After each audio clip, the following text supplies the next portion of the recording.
Good evening, everyone. I am Amrita, Research Associate at IGPP, Institute for Governance, Policies and Politics. Extend a warm welcome to each one of you for joining us today in the fourth in series panel discussion titled Exploring India's AI Path, Present Pioneers and Future Frontiers. This panel discussion is a part of the Emerging Technologies and AI Governance and Policy Landscape initiative of the IGPP. With this series of panel discussions, IGPP strives to contribute to the domain of policymaking, where decision makers need to know how these AI-based systems work, which would enable them to understand and govern this technology better. At IGPP, we work around diverse research areas, including social dimensions of digital ecosystems and emerging technologies. Before we begin the discussion, I would like to state the objectives that IGPP as a stakeholder wishes to realize with the help of these panel discussions. First, to help policymakers keep up with the latest developments in AI and have a comprehensive understanding of what AI means for different sectors and its use cases. Also, to create a pool of knowledge regarding AI through the perspectives of different stakeholders, and to create a space for dialogues and discussions on the multi-dimensional impacts of AI to make informed decisions. I would also like to introduce all the panelists. Mr. Alpan Rawal is the Chief Scientist for AI and ML at Vadhvani AI. Dr. Abhik Sarkar is a Senior Research Consultant and Visiting Faculty at the Indian School of Business and a member of the Indian Data Sets for Artificial Intelligence. Mr. Rakesh Kaul Punjabi is AI Activation Leader at Ernst & Young. Mr. Gaurav Agarwal is co-founder at Ananas Labs and anchor volunteer at the iSpirit Foundation. The session is being moderated by Dr. Manish Tiwari, who is the director of IGPP and co-founder of Ranga, a digital parenting app. Thank you, and I welcome you all once again. I would now like to hand over the discussion to you, sir. Thank you. Thank you so much, Amrita, and thank you, every one of you, to join us and take time out. This discussion is targeted towards the lawmakers, the policymakers. We felt this need that there is a gap between, how do they understand the whole AI scenario, what is happening, what are the threats, how and what is around in policy and everything. So this session, which is called Exploring India's AI Path, Present Pioneers and Future Frontiers. So I would like to come to, any one of you who would like to begin with, to, look at how does the future of AI in India looks like? Well, thank you, Dr. Tiwari. I think it looks very bright. We are all very excited about the future it holds for us, although many of us have certain kinds of apprehensions. But keeping that aside, I think at the start of it, we would all be very excited. I think various estimates peg it at, current 4 billion to about 15 billion by 2030, touching every facet of our working. Us as India being one of the, workforce, one of the largest workforce of AI globally. So I'm very optimistic about where we are and where we can go. As regards our government and the regulations, the way they are looking at it, I think our government is looking at it in a very progressive manner. They are not too apprehensive or too controlled, regulated about it. They are putting it the right guardrails that are required, but at the same time, they're also enabling innovation to happen. And I think all the digital public infrastructure that the government has created in the past, which anyway puts India ahead of even most of the developed countries in terms of having access to data.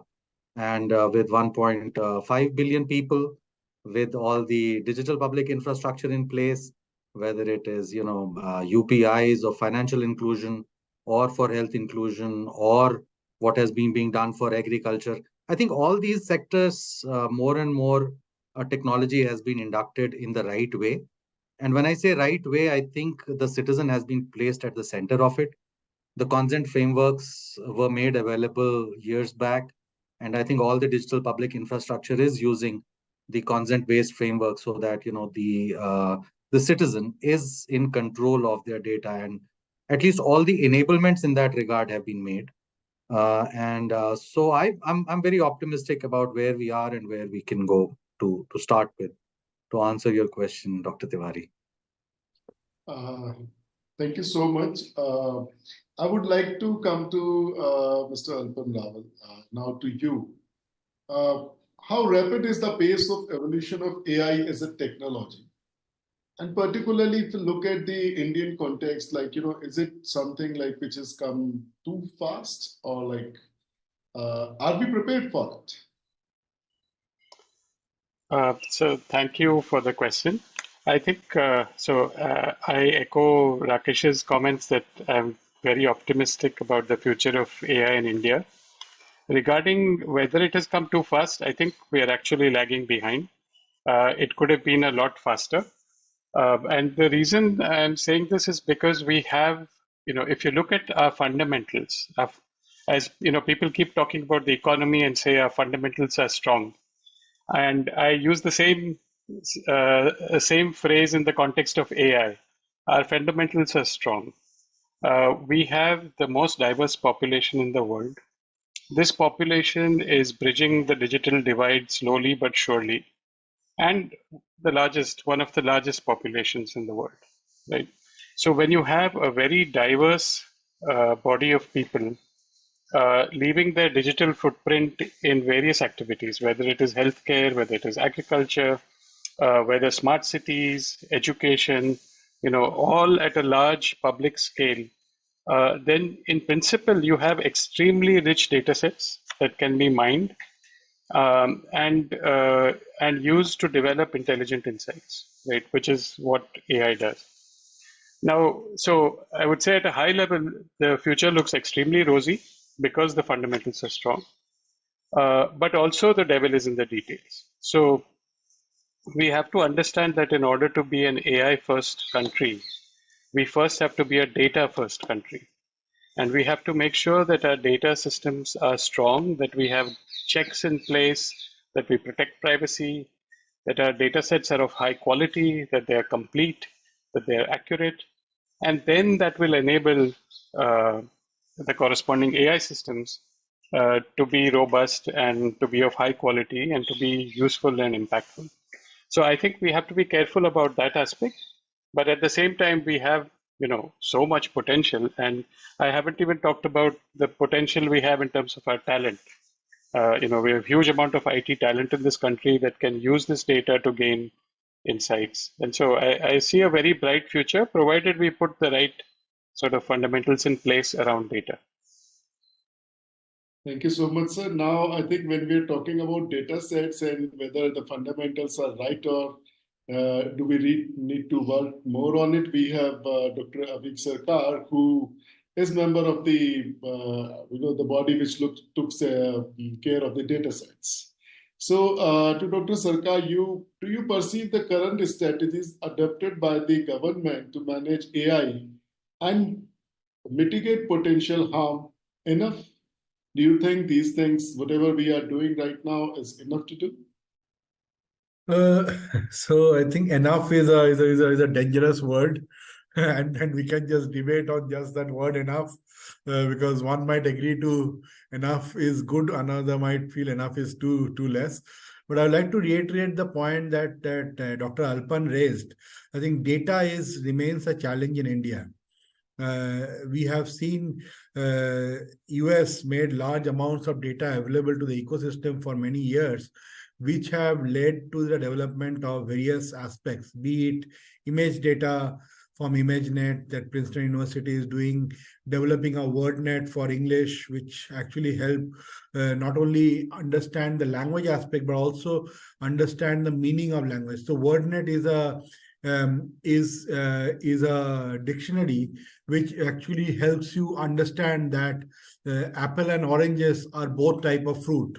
This is something that just natural language processing cannot give. You need more contextual element to it.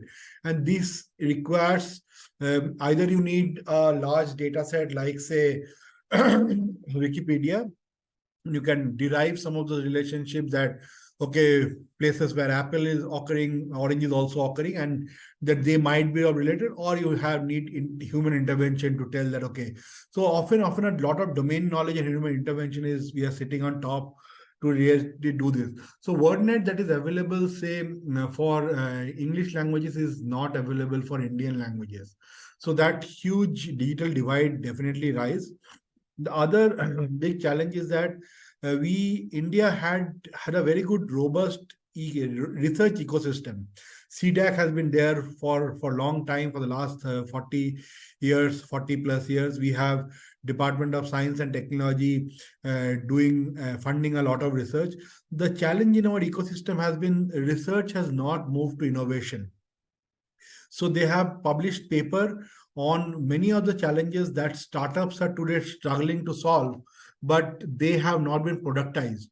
So I think a lot needs to be done in unearthing the research that already has been done over the last 20 years. So and see, because these were grants given to individual institutions, many of the findings of those grants has not come out in the open. And this is, you have to take a sector specific approach. I'm talking only of AI and database research. So Professor Mashelkar has done a great work in unearthing the innovation that has happened in the chemical laboratories all across India. And he has unearthed that and shown that because you need to take effort, because these people who are engaged in the research, they might not always have the skill set to take it to innovation or productize them.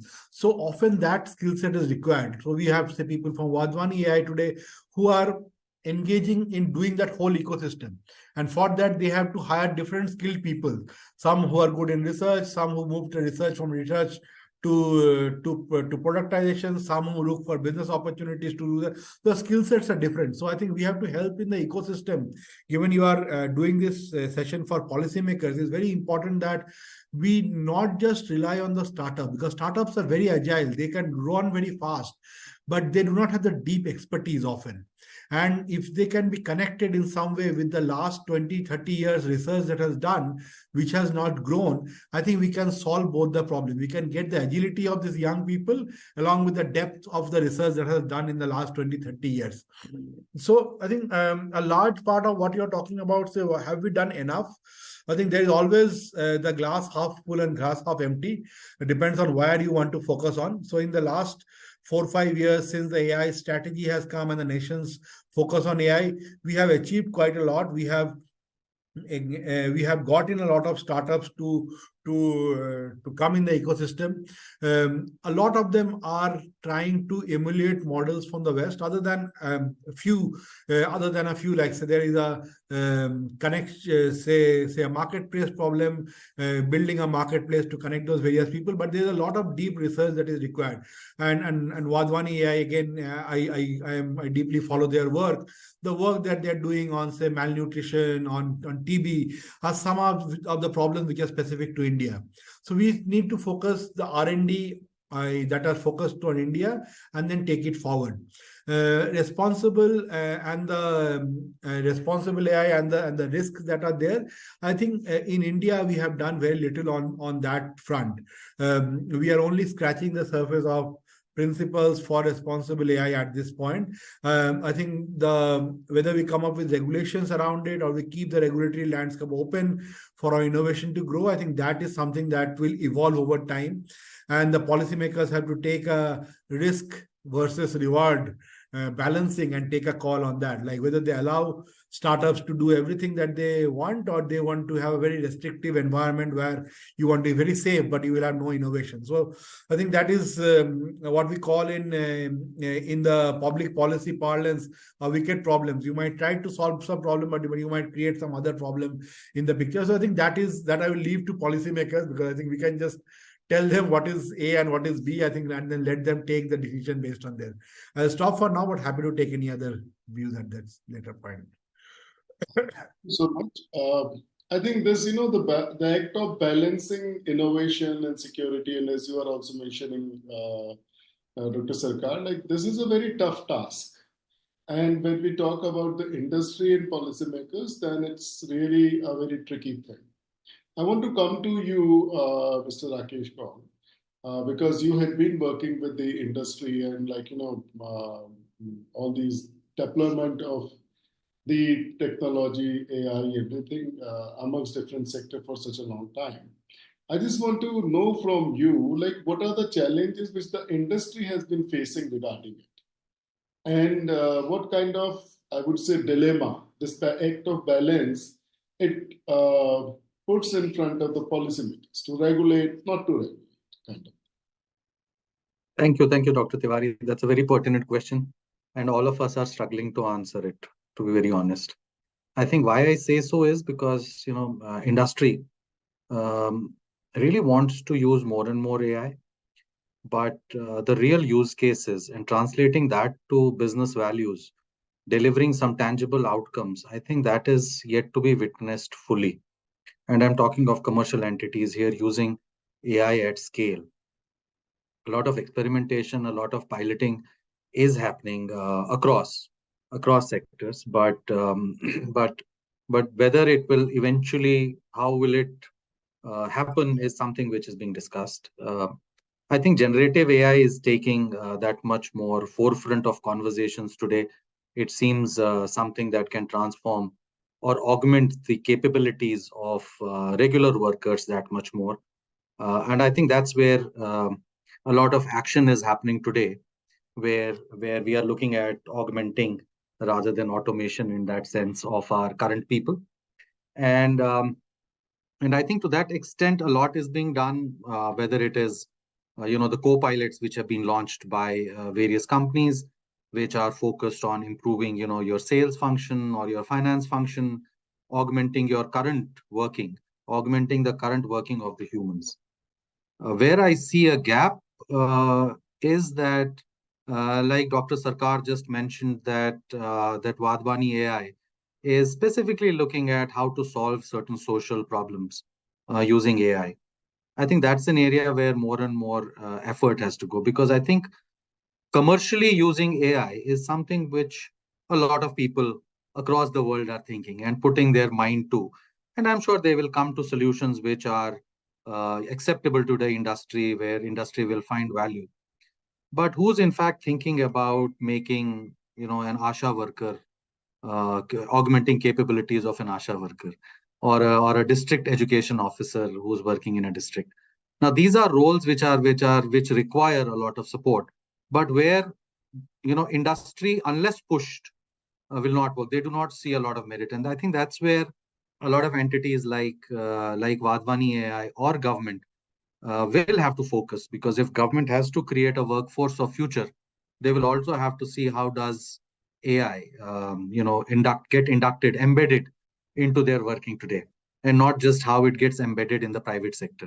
So in my sense, private sector will find a way to deal with it.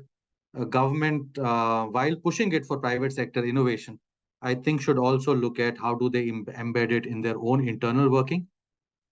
And if they do so, one of the biggest challenges, Dr. Tiwari, what we've felt in the government is that government works in siloed environments.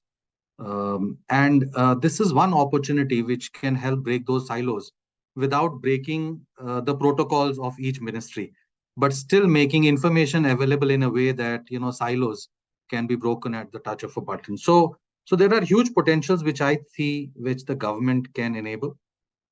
And the other thing, I think we did talk about regulation and all of that. One area where I believe, government should do more is how do we make the underlying infrastructure available at scale and affordability that it requires. Today, getting GPUs from, Microsoft or any other data, superscaler data centers is extremely expensive.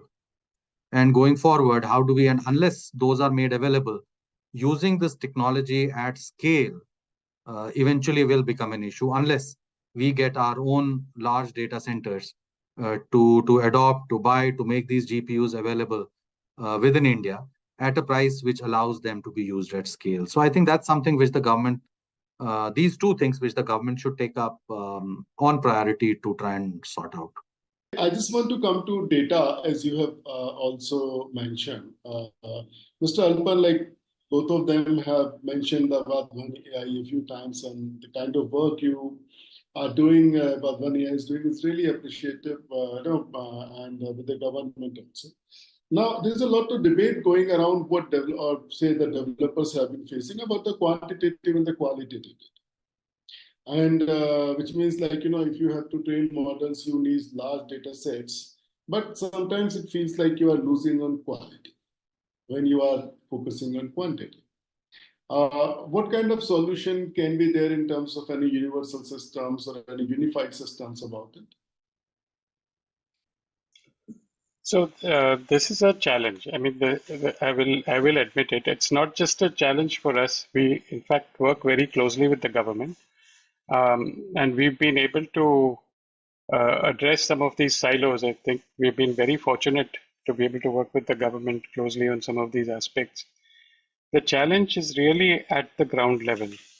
So, data for public AI systems, whether it's in public health, whether agriculture, other areas, data comes from the ground, right? And the data collectors tend to be people like ASHA workers on the ground, who have, who eke out a very difficult existence.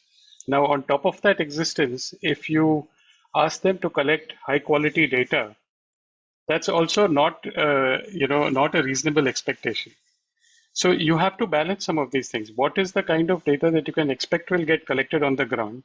How do you empower people to realize the value of AI so that they get the right data in place? And so you have to create digital interfaces to enable easy data collection. So really, these things start from the ground up.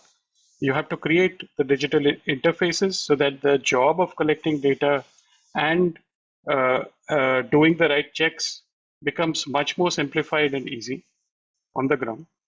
Then this data will trickle up, and you will have the kind of data that you need to create good AI models. So this is a challenge, number one.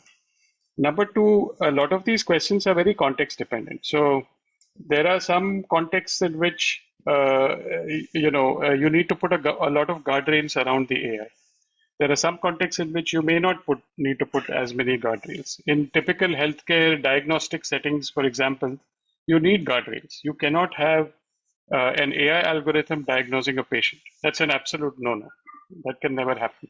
But then instead of diagnosis, if you're doing screening, then what is the appropriate level of governance you need on data and AI?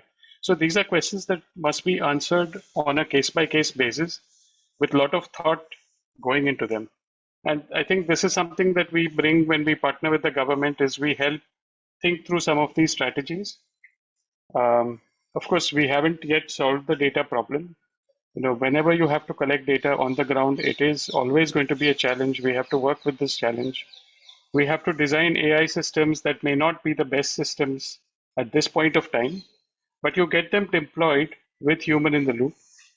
And through that, enable further data collection that will get better and better. So you have to start somewhere. You can't say, because the data is not good, I am not going to create AI models and I'm just going to stop right here. You still have to deploy. You have to put guardrails around the AI, have human in the loop, have solutions that don't automate away the human to start with, and then use that to add further labeled data to your AI. So I think that iterative process is extremely important. So we also have now Dr. Gaurav Agrawal joining us. Gaurav is co-founder of Panellists Labs, and Gaurav, we have been talking about the kind of data which we are getting here, and also about which direction things are moving. So I would come to you a little later. Let me first go to Dr. Sarkar. We have talked about data quality and data sets and everything. And there are a growing number of data right regulations like GDPR, CCPA, Brazilian General Data Protection Act, India's own personal data protection bill. And just today in the parliament, a new bill has come, which is kind of, replacing the age-old India's another bill. So now these laws require customer data to be collected, used, deleted based on their preferences.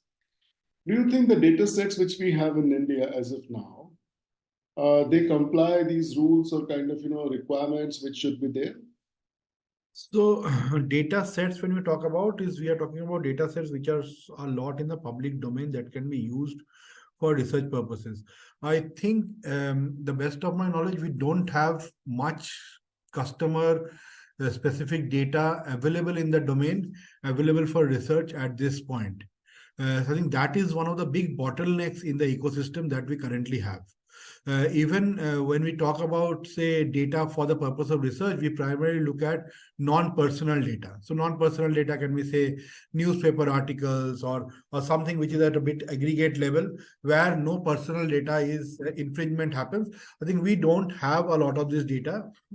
So there are two aspects that when we are talking about data privacy law, we are looking at the data privacy laws. Primarily objective is that if a platform is collecting your data, it can be a social media platform, it can be an email platform, it can be any other platform which is collecting your data.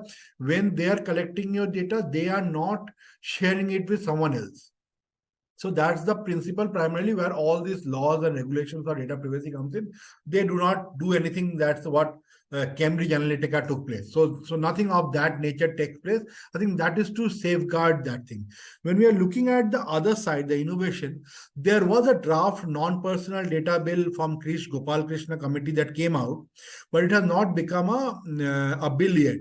So that talked about you can take some of this data, leave out the personal part, aggregate it at a level so that people do not get identified, and then share it for AI researchers and in the ecosystem. I think large part of it has not happened. The only thing that has happened is yet to be released is the India datasets platform. So some of this high value data set has been identified by the Ministry of IT, and they have created an India datasets platform, which is to be launched in the month of January. Hopefully, I think they are waiting for a few other programs to be launched together. So this development has happened a few months back because I was part of the team helping them and advising them on building some of this platform. So this will be launched, and you will find news articles on this already. There was a policy document that was released around it on 2023 October on what they are planning to do.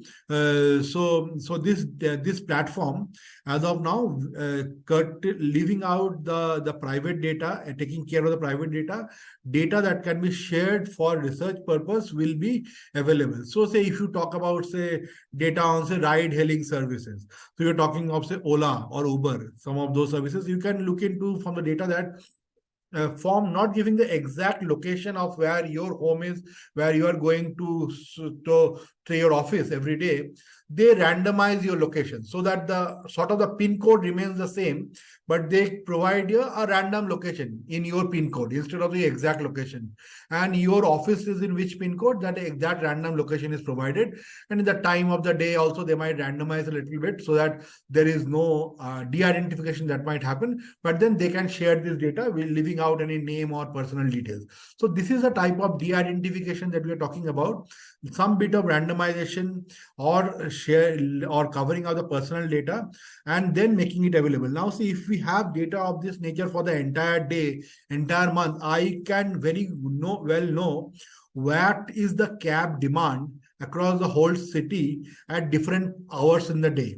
That can help me in developing transport-specific solutions. Now, you can think of similar applications in healthcare. If you have anonymized data, then you can develop healthcare solutions now. And we are working with one of the state government now on something exactly similar to this at this point in time. Dr. Srikar, thank you. Gaurav, we have just mentioned about Ola, and you have worked on those, with the company on their own data sets and all. Now, you help startups and you yourself are trying to work around it. From the startups perspective, do you think the data sets which are available are good enough, or what do you expect in terms of from the policymakers?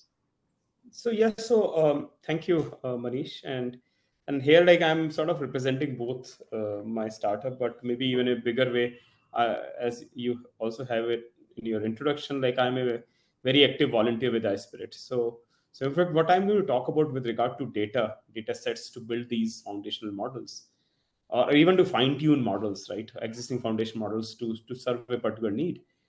I think the existing data sets are clearly not enough. That's why if they were enough, the foundation models that we see from the West, they would have done well on Indian needs, but they don't. Whether it is because of linguistic diversity, whether it is because of other sensibilities, they don't, because there's not enough high quality public data available from Indian sources. Yes, there is a lot of data. I mean, we are 1.4 billion population, so we generate a lot of data, but bulk of it is not either public or not in the usable form. So what, in fact, like as iSpirit, we have created we have been working on this for past 3-4 years. We could see this coming. What we call as DPI for AI. DPI, as we all know, is digital public infrastructure, but specifically for AI data collaboration. What it does is you cannot, when you put out these data sets, as I think Avik also mentioned and Alpan also mentioned, right? You cannot have consumer data out in public domain, because, people say, why don't you just anonymize it and put it out there? But it's not a secret anymore that anonymization is an art form. It's not exact maths or science. Given enough sort of these anonymized data sets, you can always de-anonymize them by joining them with something which you never imagined. Right? So anonymization is more like an art form. It can work, but it's not scalable across data sets, at least. So you cannot put it out there. So what we are suggesting, and we just created a reference implementation of that, is what we called as the DPI for AI data collaboration. And where, what we are saying is, like, suppose I'm a startup guy, I need, say, health data. And suppose that health data is behind safe premises of, say, Tata Memorial Hospital. Right? I mean, it is a sensitive data. But suppose I have the best tech or the ability to build models which can help healthcare in India.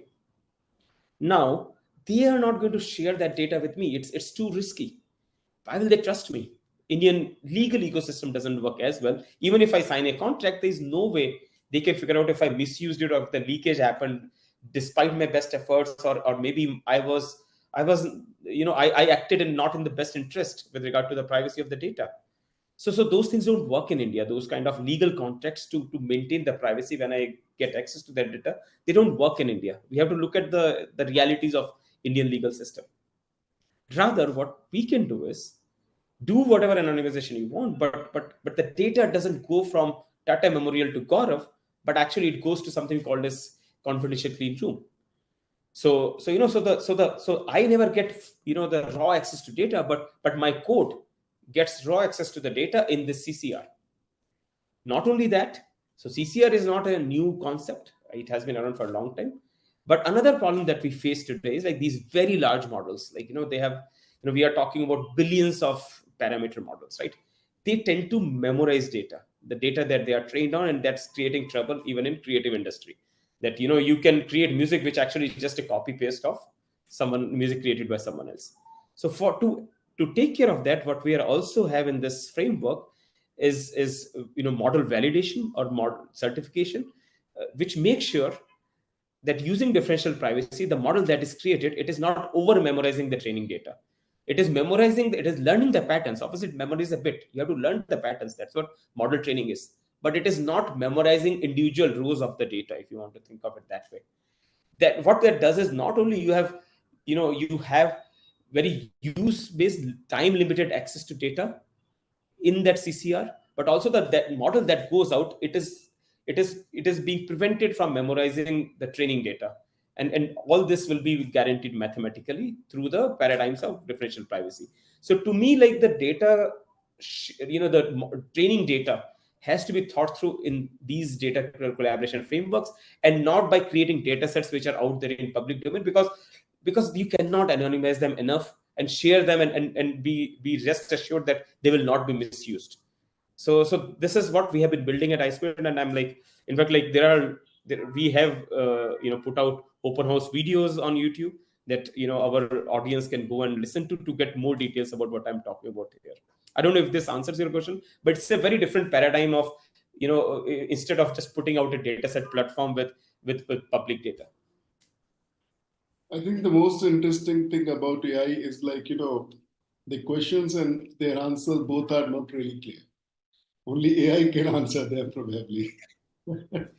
Now, this brings me to two questions particularly. One is about, from policymakers' perspective, the first question is how, because the data is from public. So if I'm doing something, I'm using a machine or something, I'm going somewhere, my data is being used. As a public representative or policymaker, my interest is that, how it would be good for the delivery of digital goods or maybe the public goods, and what are the masses are going to get in return. That is the question. As a policymaker perspective, I'm saying it's a public's data. So what is the public going to get in return? Can I put this question to you, Rakesh? Well, thank you, Dr. Tiwari. Gaurav, it was fantastic. Very nice listening to you, and I'll definitely go through the videos that you suggested. So thank you so much. Dr. Tiwari, I think the question that you asked is what is it that the people will get from it, and how will the government use it, perhaps? I think, if I understand the question well. So I think fundamentally, our Data Protection Act today allows for people to be responsible for their data and allow that data to be used for different purposes. Now, the question is, if that authority or that, and that's where our, the Data Protection Act is a bit different from the way GDPR and others were framed. Here, we did lay the stress on the fact that we really wanted the data to be used for benefit of humankind or for our citizens. So now the question is, how do we enable that? And I think different sectors are using a different view. For example, health has created a special focus on data fiduciaries, etc. At least they have laid out an intent of how these data fiduciaries will work, what will be their liability, etc. How will they work?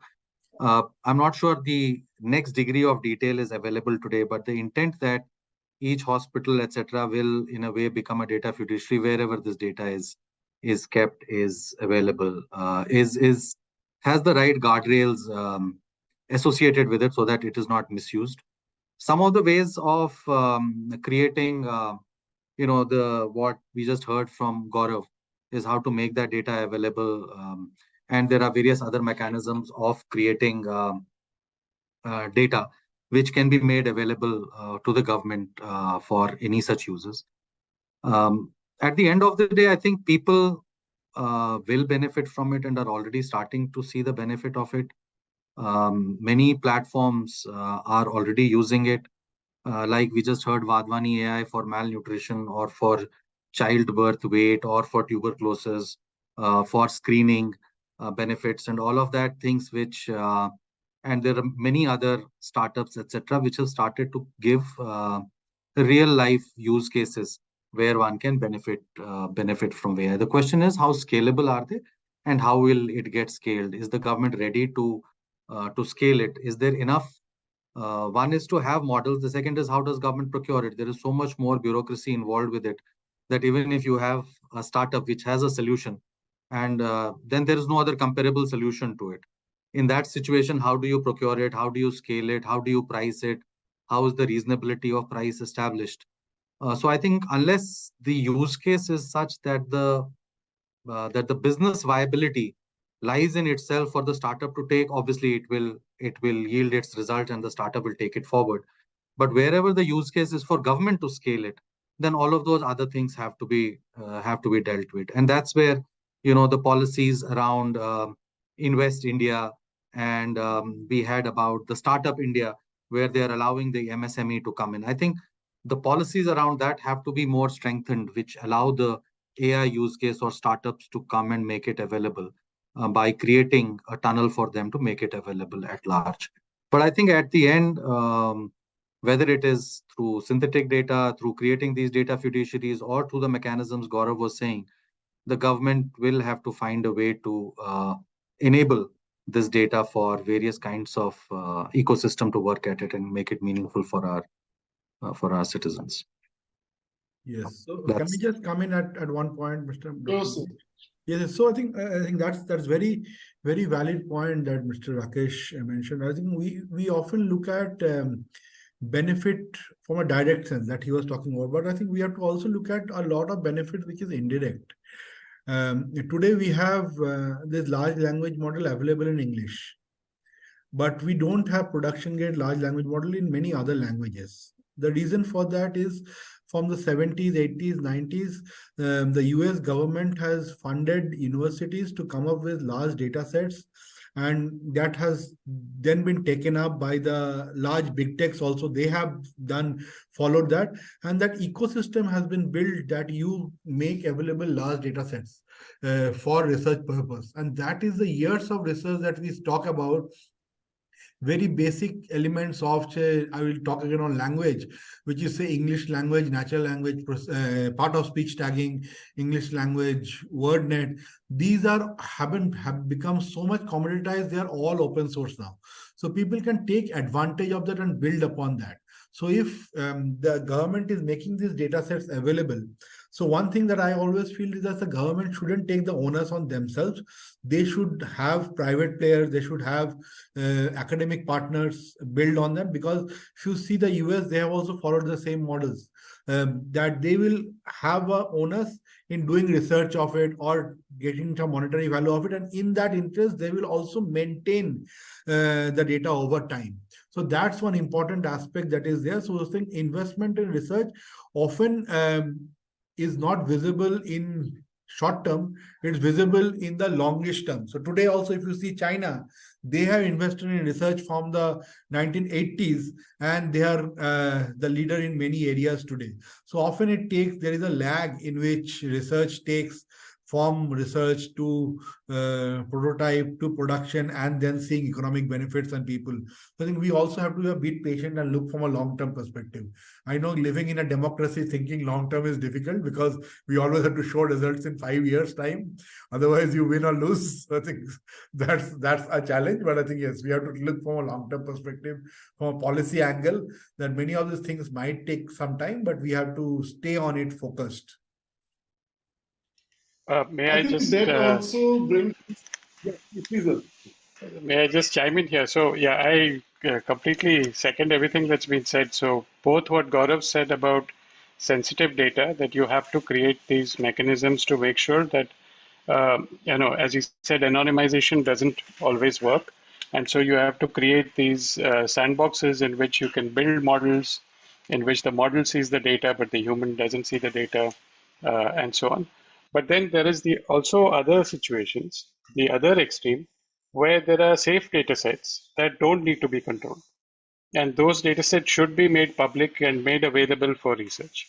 So I think I keep going back to this, but I think this understanding the context of the data is very important when you create policy around it. You can't have a one-size-fits-all policy for all data sets. It really has to be very context dependent. It has to be, the definition of what is sensitive data needs to be quite clear. What will the AI models do around this data also needs to be maybe at least in broad scope defined. And then, you can really be safe in terms of releasing certain data sets. So, for example, agricultural data sets may not have sensitive data. Some of them may, but many of them may not. And so those can be released for open research, open innovation, and then we can progress quite rapidly in this area.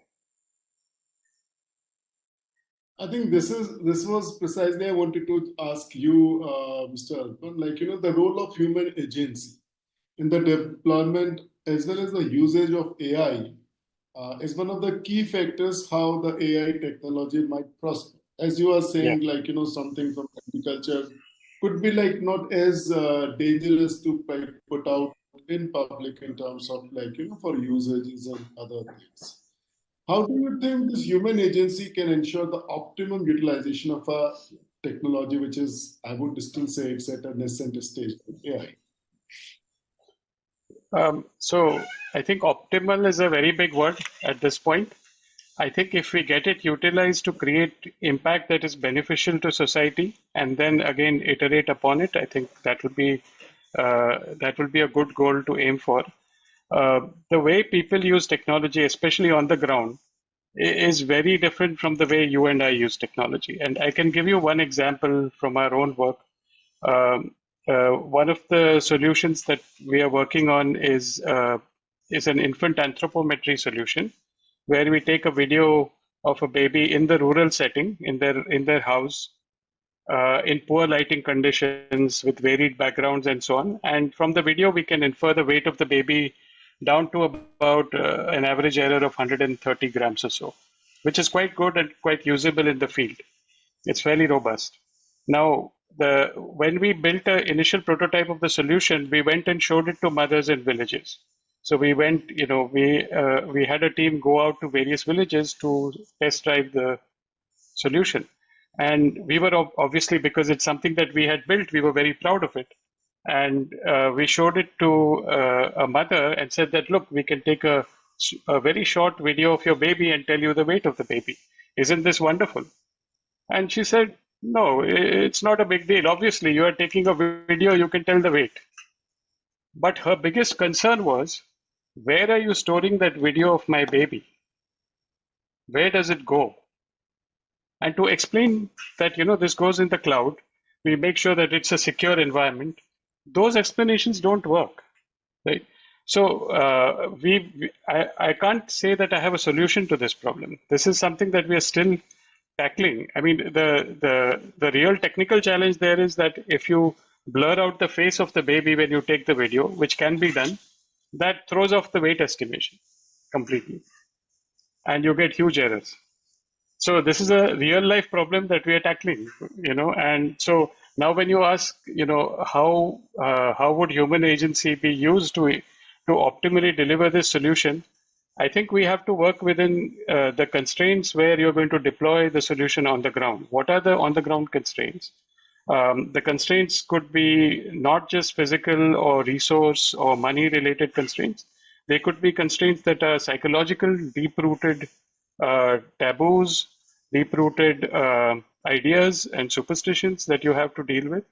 And so when you take this entire set of constraints and you have to deliver solutions within this set of constraints, that is really how you have to think about these problems from the get-go. You can't think of them as academic problems that you will use to publish a paper, for example.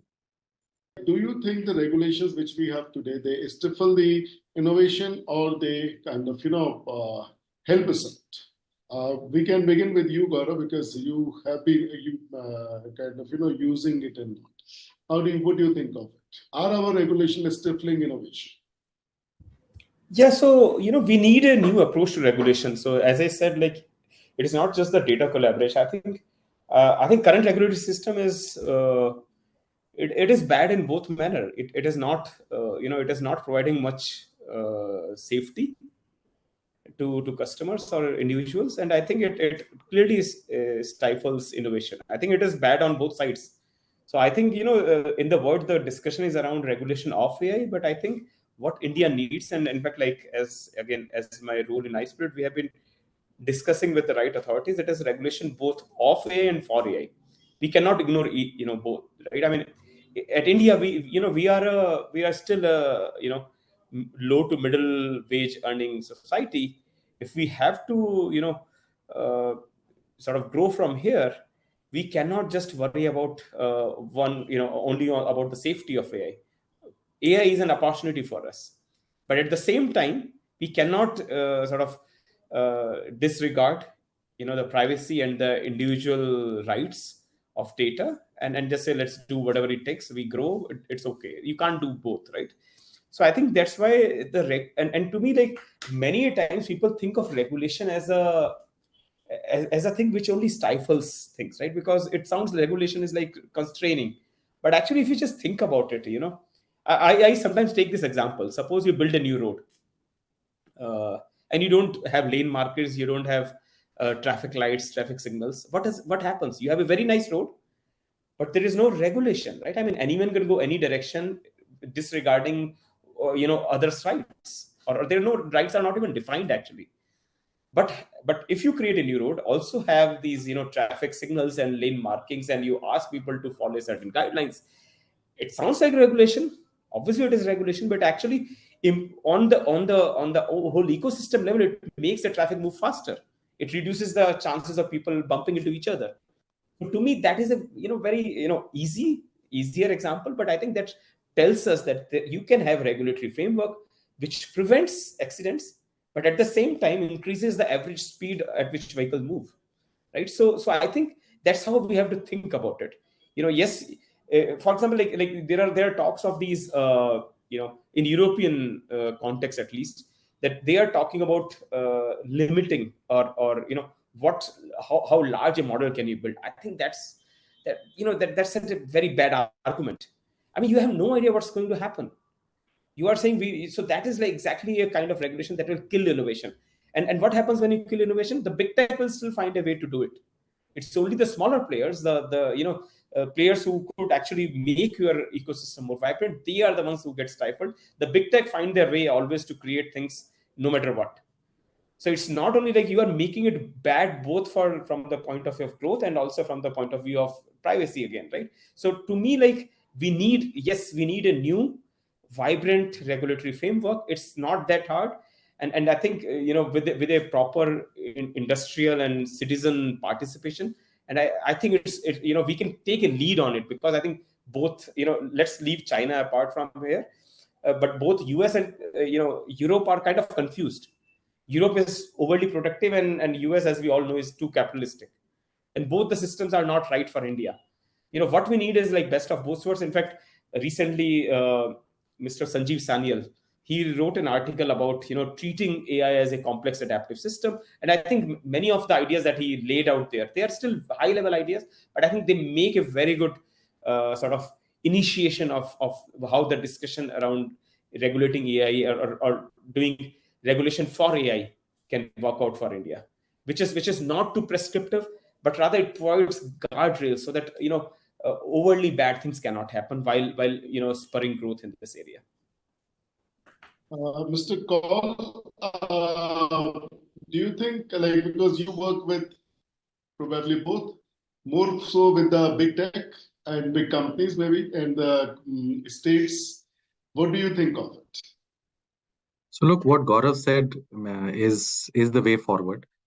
But I think the only silver lining that I see is that the government was not in a rush to either follow US or follow Europe. They're willing to buy some time, understand the animal better, and come up with something which does not stifle innovation, and not at the expense of making privacy scapegoat here. So I see that as a silver lining, Dr. Tiwari, that government is willing. I mean, any of us wants to go and have a discussion with them. They're willing to listen, and the good part is that they have a good understanding also of the subject. And they are buying their time. They're talking to the right set of people.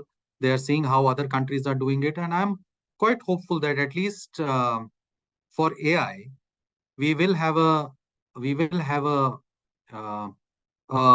future-looking regulation or regulatory work or regulation that will come in place, which takes into all of these factors and puts us on a pedestal where we will grow and make use of this better.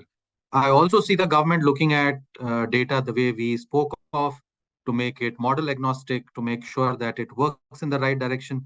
I see the right intent, but have we reached there? No. Will it be a tough task? Yes. But is the government willing to listen to us? Of course, yes, today at least. So I find it, again, what I started with, it is a very optimistic place to be. Mr. Raval, what is your view on it? How do you see the regulations, like maybe not just from the industrial startup perspective, but from the social cause perspective? Yes, so I largely agree. I think regulation must be enabling. It should provide, as Gaurav mentioned, the necessary guardrails, but it should also enable quick iteration. And again, for me, the fundamental point is, how do you make regulation enabling? Is by understanding the context in which AI will be used. And so I think, getting sort of to a point where a public framework, where our IAS officers and government officials understand AI at a high level, understand its dangers, understand its positive, very high sort of positive impact that can bring. I think that will lead to better regulation in the future. So I think a lot of capacity building is required within the government to get better governance of AI. And I think in the social sector, the intent is definitely extremely strong. We've had huge amount of support in our work from the government. Dr. Sarkar, you are kind of maybe part of government, particularly around data sets, if I can put it like that. Yes, so I have been involved in data sets currently, but also involved in other regulations of AI, particularly from the ISO side, International Standards Organization, which sets standards on various things, and AI has a committee there, which I'm part of for the last 4 years. And GPAI, recently been inducted as an expert for GPAI, the Global Partnership on AI. So I think world over, if you see the regulations that people are talking of, they are talking about regulation to stop things, to stop harm. So as the UK also did this big summit on AI safety. So the harms of AI and how can we stop that? I think the primary agenda when you're looking at Europe, UK, America is primarily from that perspective. I think India, as all the other speakers mentioned, we have to promote AI a lot more so that the large digital divide that we have, that is taken care of. We work a lot on social use cases, and we can bring an equality in our society going forward. So for that, we really cannot have this 4 or 5 big techs or provide solutions on AI at state and district level. Even if you see today, agriculture AI solutions or say healthcare AI solutions that have been provided at the grassroots level are only like a finite organization, handful of organizations who are working for that. We need lot more of that, and it has to democratize like what IT democratized in India during the 90s and the 2000s, where you have a small tier 2, tier 3 city where you have an IT firm. Having told that, acquiring AI skills is not as simple as IT skills are, but I think the efforts are going on to make things easier and productized. 20 years back, you only had say C++ for coding, and today we are writing programs which are in Python and R, which is almost like human language like. There's a little bit of syntax with the emergence of tools like Copilot. If you have a structured manner to tell your thought to the machine, now the machine can execute it. So I think we are moving away from the technology. So if you can think about it like, say, today we have the movie industry. Today we have movie industry and movies been made all over India. But how many of these people who are doing movies actually understand the technology at a deep level about how a camera works? I think that's the core technology, how we are capturing the picture. So there are only a few physicists in the room who will understand those deep technology of lens and how the light flows and all the refraction and all those things. So at one point in time, it was very complex. Now it has got productized. My kids take more picture on the mobile phone than what I do. So it has become very simple. So over time, AI will become productized, and it will become simple for people to adapt and solve problems at grassroots level. I think one again, I'm picking on Wadhwani AI. One Wadhwani AI cannot solve all of India's problem. And Alpan, today morning in my class, I taught your malnutrition case. So I teach a course on AI where it's very focused on this, and like I spent about half an hour only just teaching on the case that you talked on. Again, looking at the various things about, say, there is an innovation part to it, but then there are benefits to different players in the ecosystem, the mother, the Anganwadi worker.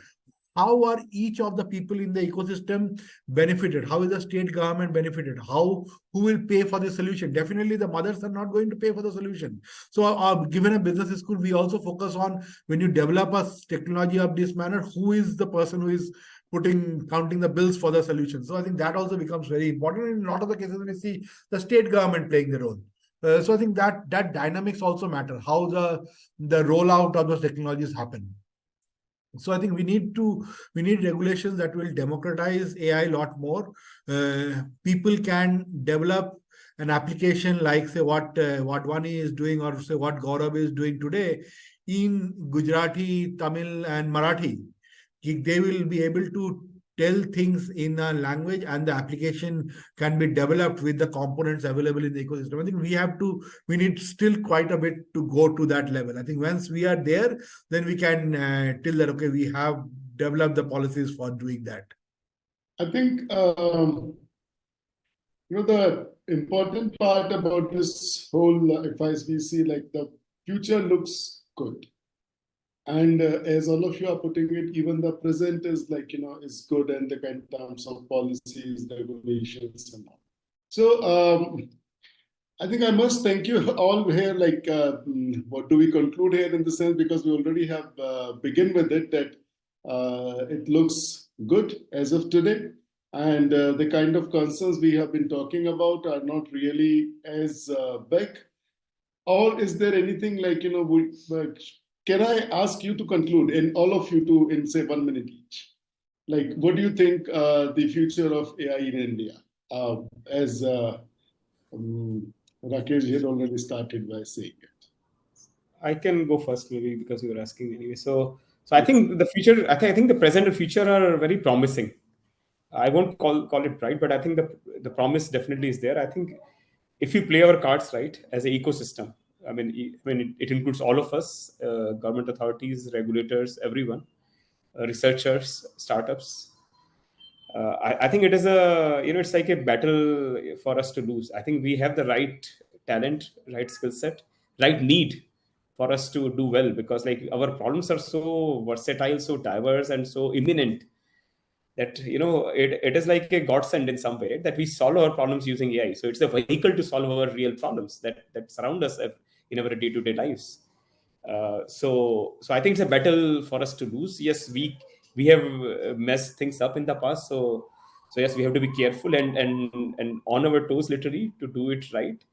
But I'm an optimistic person myself, so I will believe that the positives that Avik, Rakesh, and Alpan talked about. I think there is a real right urgency and the responsibility that everyone is showing.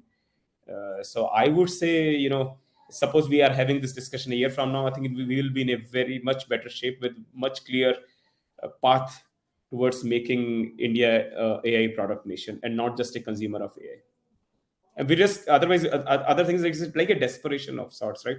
Otherwise, we risk becoming a AI colony of the West, and which none of us would like to become again. Rakesh, would you like to put the same thing in other words? I'll only say, I think on this call, it emerged that the government should look at data in a more holistic manner, arranging, rearranging, making it available in an agnostic manner for various kinds of models to use. I think that's a question which all of us need to answer. The second was the optimal regulation which allows for innovation to happen. I think those are two elements which, if dealt with the right intent, can help us catalyze our journey of AI, which inevitably will happen. Thank you. Alpanji? Yeah, as I said in the beginning, I think we have the high-level fundamentals in place. I think the challenge is at the two ends of AI. It's not in the algorithmic or the model development. It's at the two extremes, the data and getting the data right and getting the deployment pathways right. Making sure we don't treat AI as another piece of software that you can deploy. You've deployed version 0.1 and then you can forget about it and add features to version 0.2. It's an iterative technology. You have to retrain models. You have to evaluate them continuously. It's in that sense, it's much more brittle, and so it has to be handled with care. And so understanding that and making sure deployment pathways can absorb that, I think these will be our two main challenges going forward. But I do think the future is bright, actually. It's at least for AI in the social sector.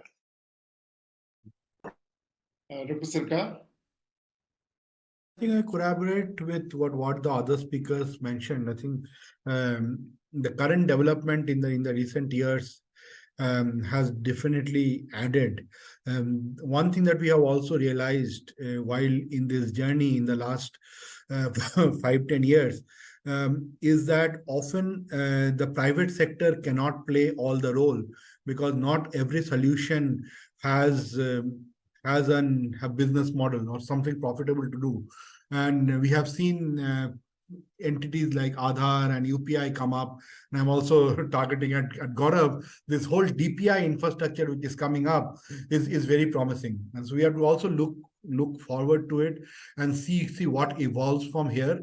And there are various opportunities that are there. We are trying to democratize and come up with a notion which can be not fully capitalistic. I don't know what the name is, maybe not socialistic, or some other name. So we are trying to have a format for say we can have open source platform on which people can operate on top of them. We have it for e-commerce. We are trying to build something for e-commerce in terms of ONDC. I think this is a very beautiful space that we have to look out for. So when you're talking about this ecosystem of innovation for India, is it just the capitalistic model that we are going to follow, or there is a different model that we come up with?